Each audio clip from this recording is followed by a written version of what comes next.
प्यारे विद्यार्थियों, आज मेरे व्याख्यान का विषय है जड़ों द्वारा जल का अवशोषण। तो आइए हम समझने की कोशिश करते हैं कि जड़ों द्वारा जल का अवशोषण कैसे होता है। जड़ों द्वारा जल का अवशोषण दो प्रकार से हो सकता है। एक तो पहला है एब्जॉर्प्शन, इसको ऐसे लिखेंगे absorption of water by roots. जड़ों द्वारा जल का अवशोषण दो प्रकार से हो सकता है। एक तो एक्टिव एब्जॉर्प्शन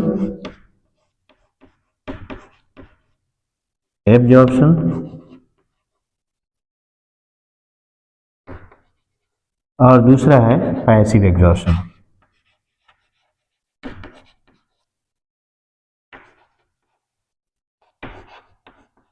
जो एक्टिव एब्जॉर्प्शन होता है वो दो प्रकार से हो सकता है। एक तो ड्यू टू ऑस्मोटिक प्रेशर, परासरणी दाब के कारण osmotic pressure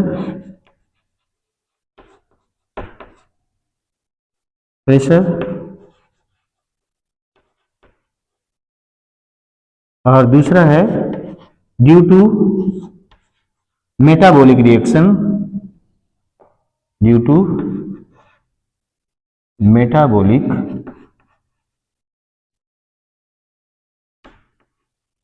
reactions in plants. तो सबसे पहले यानी एब्जॉर्प्शन ऑफ, ये समझना जरूरी है कि एब्जॉर्प्शन ऑफ वाटर दो प्रकार से हो सकता है। एक्टिव एब्जॉर्प्शन वह एब्जॉर्प्शन होता है जिसमें ऊर्जा खर्च करके पौधे की कोशिकाएं जल का अवशोषण करती हैं, और ये दो प्रकार से हो सकता है। एक तो परासरणी दाब के कारण और दूसरा पौधे में हो रही विभिन्न प्रकार की मेटाबॉलिक अभिक्रियाओं के कारण एक्टिव एब्जॉर्प्शन हो सकता है, जल का सक्रिय रूप से अवशोषण हो सकता है। दूसरा एक प्रकार है कि जल का निष्क्रिय रूप से भी अवशोषण हो सकता है, यानी पत्तियों में हो रही वाष्पोत्सर्जन क्रिया के कारण, जल के अणुओं की निरंतर हानि के कारण जल जड़ से लेकर के जल के अणुओं की जड़ से लेकर के पत्तियों तक एक श्रृंखला बन जाती है। क्योंकि जल के अणु ससंजक बलों द्वारा एक दूसरे से कनेक्ट होते हैं, इसलिए जैसे ही एक अणु स्थान छोड़ता है उसका स्थान दूसरा, दूसरे का तीसरा, तीसरे का चौथा, और इस तरह से हजारों लाखों जल के अणु लाइन में लग करके वाष्पोत्सर्जन क्रिया द्वारा उड़ाए जाते रहते हैं और उनका स्थान नए नए अणु लेते रहते हैं। इसमें किसी भी प्रकार की ऊर्जा का व्यय नहीं होता, इसलिए ये एब्जॉर्प्शन पैसिव एब्जॉर्प्शन कहलाता है। तो this occurs due to transpiration mechanism in plants. तो इस तरह से पौधे में अवशोषण क्रिया दो प्रकार की हो सकती है। एक सक्रिय एब्जॉर्प्शन यानी एक्टिव एब्जॉर्प्शन यानी सक्रिय अवशोषण, और दूसरा है पैसिव एब्जॉर्प्शन यानी निष्क्रिय अवशोषण। तो दोनों के बारे में मैंने बताया डिटेल में। अब हम आगे समझने की कोशिश करते हैं। इसको मिटा रहे हैं, इसका आप स्क्रीनशॉट ले सकते हैं। आगे की जो प्रक्रिया चाहे वो सक्रिय हो या फिर निष्क्रिय हो, एब्जॉर्प्शन चाहे वो सक्रिय हो रहा हो सक्रिय तरीके से या निष्क्रिय तरीके से, उसकी जो मूल मैकेनिज्म है एक जैसी होती है। पौधे केवल केशिका जल का उपयोग कर सकते हैं। पौधे सभी तरह के जल का अवशोषण नहीं कर सकते। उदाहरण के लिए वह जल जो वातावरण में नमी के रूप में होता है या मृदा में नमी के रूप में होता है, पौधे उसका अवशोषण नहीं कर पाते। बरसात में जो जल बरसता है और वो बह करके नदियों में चला जाता है, नालों नदियों से होता हुआ समंदर में चला जाता है, पौधे भी ऐसे भी जल का भी अवशोषण नहीं कर पाते। रनिंग वाटर जिसको कहा जाता है, पौधे ऐसे रनिंग वाटर का अवशोषण नहीं कर पाते। पौधे ग्रेविटेशनल वाटर का भी अवशोषण यानी जो अंडरग्राउंड वाटर होता है उसका भी अवशोषण नहीं कर पाते। मृदा कणों में जो धात्विक उसमें अणुओं के साथ या मिनरल के साथ जो पानी अटैच रूप में होता है, पौधे उसका भी अवशोषण नहीं कर पाते। पौधे केवल एक प्रकार के जल का उपयोग करते हैं और वह है केशिका जल, कैपिलरी वाटर।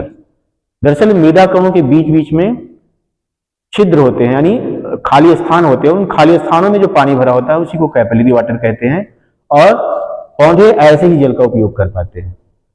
तो आइए हम आगे पूरी मैकेनिज्म को समझने की कोशिश करते हैं।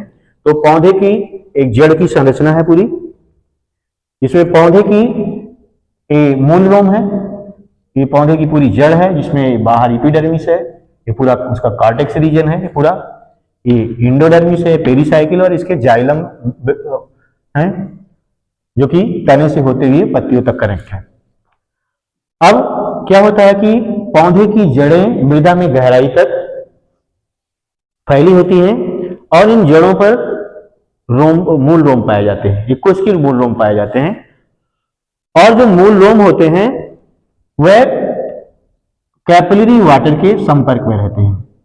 इन मूल रोमों का जो कोशिका रस होता है कैपिलरी वाटर की अपेक्षा सांद्र होता है, यानी गाढ़ा होता है, जिसके कारण इनका परासरणी दाब कैपिलरी वाटर से ज्यादा होता है। यानी जहां मूल रोमों में परासरणी दाब 3 से 8 एटीएम होता है, एटमॉस्फेरिक प्रेशर होता है, तो वहीं जो कैपिलरी वाटर है इसका जो परासरणी दाब होता है वो 1 एटीएम के आसपास होता है, जिसके कारण इस कैपिलरी वाटर का जो ऑस्मोटिक प्रेशर है, जिसको स्टार्ट में हमने ओपी लिखा है, ये लो होता है।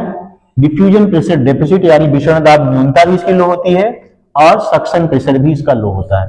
कहने का मतलब अगर ऑस्मोटिक प्रेशर लो होगा तो डीपीडी भी लो होगा और सक्शन प्रेशर भी लो होगा, यानी चूसण दाब जिसको कहा जाता है। लेकिन अगर ये ऑस्मोटिक प्रेशर हाई होगा तो ये तीनों हाई होंगी। तो अब क्या है, यहां चूंकि ऑस्मोटिक प्रेशर इसका लो है, इसी कारण इसका डीपीडी भी लो है, इसका एसपी भी लो है, यानी सक्शन प्रेशर भी लो है। लेकिन यहां चूंकि परासरणी दाब इस मूल रोम में कोशिका रस है, गाढ़ा है, इसलिए इसका परासरणी दाब ज्यादा होता है, ये 3 से 8 एटीएम है। इसके कारण क्या है, यहाँ इसका ऑस्मोटिक प्रेशर हाई है, इसका डीपीडी यानी डिफ्यूजन प्रेशर डेफिसिट यानी विषण दाब न्यूनता भी हाई है, और चूसण दाब यानी सक्शन प्रेशर भी हाई है। इसके कारण जल क्या होता है, इस जो जल केशिकाओं में था मिट्टी में भरी हुई, वो क्या होता है, ये इन मूल रोमों में आ जाता है। मूल रोमों में जल के पहुंचते ही जो इनका सेल सैप था यानी कोशिका रस था, वो क्या हो जाता है, डाइल्यूट हो जाता है, पतला हो जाता है, जिसके कारण इसका परासरणी दाब घट जाता है। परासरणी दाब घटते ही डीपीडी घट जाता है और सक्शन प्रेशर भी घट जाता है। लेकिन पानी बाहर से आ जाने के कारण इनका स्फीत दाब बढ़ जाता है। स्फीत दाब क्या होता है, जल के अणुओं को आगे की तरफ धकेलता है। अब चूंकि इन्हीं मूलोमों के पास जिनसे मूलोम निकले हुए हैं स्थित जो कोशिका है एपिडर्मल सेल, इसमें पानी तो अभी गया नहीं है, इसलिए क्या है, ये इस मूलोमों की कोशिका रस की अपेक्षा इसका रस क्या है, गाढ़ा है, यानी सांद्र है। इसके कारण इसका ऑस्मोटिक प्रेशर, डीपीडी और सक्शन प्रेशर ये तीनों हाई हैं।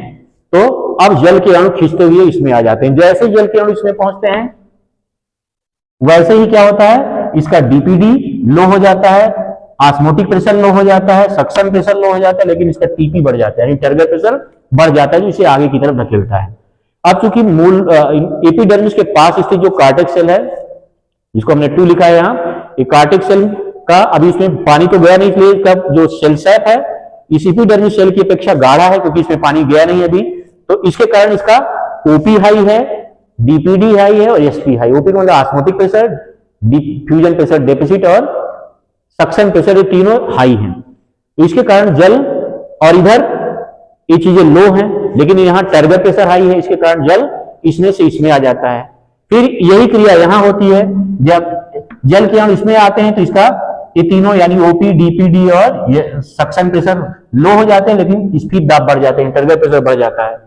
और ये पास वाली कोशिका जिसका ऑस्मोटिक प्रेशर, डीपीडी और सक्शन प्रेशर हाई है, ये क्या करता है, जल के अणुओं को अपनी ओर खींचता है और साथ ही साथ टर्गर प्रेशर यहां से इसको आगे की तरफ बढ़ा रहा है। तो इसी क्रिया द्वारा जल के अणु कार्टेक्स की 1, 2, 3, 4, 5 ऐसे बहुत सारी कोशिकाओं से होते हुए अंततः एंडोडर्मिस तक पहुंच जाते हैं।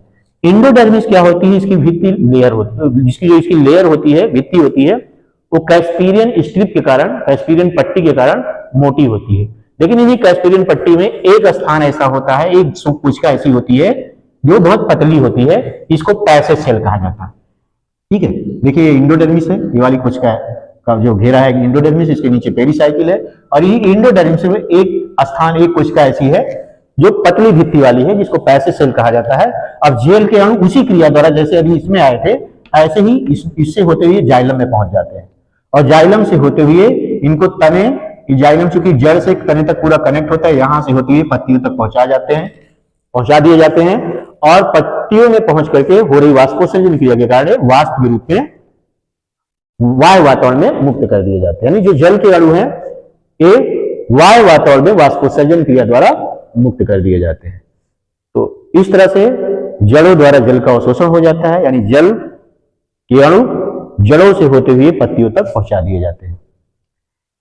तो जल के अणु चूंकि ससंगत बलों द्वारा बंधे होते हैं, जैसे ही एक अणु स्थान लेता है उसका स्थान दूसरा अणु ले लेता है, जैसे ही एक अणु प्रवेश किया वो दूसरे वाले को अपनी ओर खींच लेता है, दूसरा इधर आया तो तीसरा उसके स्थान पे आया, तीसरे के स्थान चौथा आ जाता है, चौथे के स्थान पांचवा आ जाता है। और इस तरह से देखा जाए तो जड़ से लेकर के, यानी मूल रूपों से लेकर के पत्ती तक जल के अणुओं की एक श्रृंखला बन जाती है जो कभी नहीं टूटती है। और इस तरह से जल के अणुओं का वाष्पोत्सर्जन होता रहता है, यानी जल के अणु वाष्प के रूप में उड़ाए जाते रहते हैं। तो यानी शुरुआत में जल के अणुओं का अवशोषण तो परासरण क्रिया के कारण हो जाता है, लेकिन बाद में वाष्पोत्सर्जन क्रिया के कारण जैसे ही जल के अणु आगे बढ़ते हैं, उसका पहले वाले अणु का स्थान दूसरा, दूसरे का तीसरा, तीसरे, इस तरह से होते हुए हजारवां, लाखवां, करोड़वां, ऐसे जो भी जितने भी अणु हैं जल के एक लाइन में लग जाते हैं और आगे ऐसे बढ़ते जाते हैं, और ऊपर हो रही परासरण क्रिया के कारण जल के अणुओं को क्या किया जाता है, मुक्त किया जाता रहता है। जैसे जैसे जल के अणु मुक्त होते रहते हैं उनका स्थान नए अणु लेते रहते हैं। तो इस तरह से यानी मूलरोम से लेकर के पत्तियों तक जल की एक श्रृंखला बन जाती है, और इसी के कारण जो है जल का निरंतर अवशोषण होता रहता है और उनको वाष्प के रूप में उड़ाया जाता रहता है। ये रहा जड़ों द्वारा जल के अवशोषण के बारे में। मैं समझता हूं मेरे इस लेक्चर ने आपका कॉन्सेप्ट क्लियर कर दिया होगा, इस टॉपिक को लेकर के आपकी समझ विकसित हो गई होगी। तो बस यही मैं अपनी लेक्चर को समाप्त करता हूं। धन्यवाद।